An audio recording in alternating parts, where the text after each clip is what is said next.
Soyez les bienvenus, l'occupation durait depuis un mois et au petit matin, les CRS ont donc intervenu pour évacuer le site de l'université parisien de Tolbiac. Le tout s'est déroulé dans une petite heure seulement. Une seule personne a été interpellée et il faudra maintenant plusieurs semaines pour remettre le site en état après de multiples dégradations. Clément Le Goff, Jérôme Bonny et Mathieu Birden. 5 heures ce matin, les CRS entrent dans la faculté de Tolbiac. Sur ces vidéos amateurs, les forces de l'ordre investissent l'amphithéâtre principal, les salles de classe. À l'extérieur, certains occupants prennent la fuite en franchissant les grilles. D'autres jettent des projectiles sur les policiers.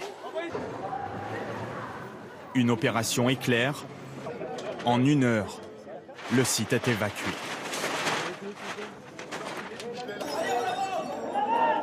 On a été réveillé par quelqu'un qui a ouvert la porte de l'amphi où on dort dans un amphi, pour dire il y a les CRS qui arrivent, quoi. Et après ça allait tellement vite que... Tant que je mette mes chaussures, ils étaient à l'intérieur. On s'est réfugiés dans l'amphi, on s'est réfugiés sur les balcons. On n'a même pas essayé de les ralentir, on ne pouvait pas. Tolbiac et son site Pierre Mendès France, au sud-est de Paris, était devenu l'un des lieux emblématiques de la contestation étudiante. Une centaine de personnes y vivaient jour et nuit depuis la fin du mois de mars.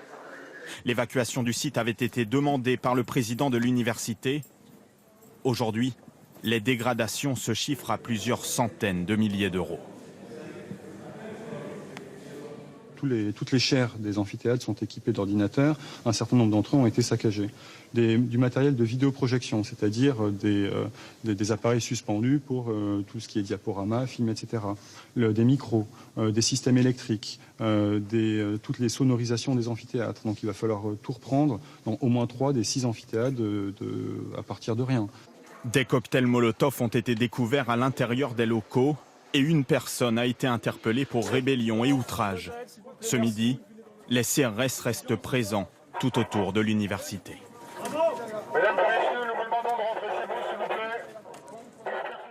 Alors cette évacuation marque-t-elle la fin de l'occupation de Tolbiac, emblématique de ce conflit des universités? Bonjour Anne-Charlotte Inet, on vous retrouve sur place. Quelle est la situation à la mi-journée, Anne-Charlotte?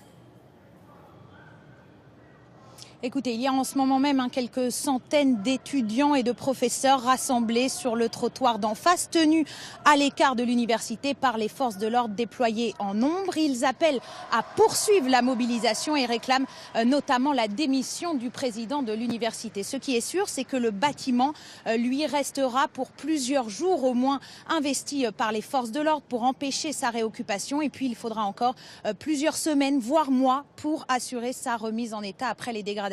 Vous l'avez vu de ces derniers jours. Les partiels qui devraient débuter dans une dizaine de jours ne pourront donc sans doute pas se tenir ici. Ils devront être organisés dans d'autres sites parisiens selon la présidence de l'université.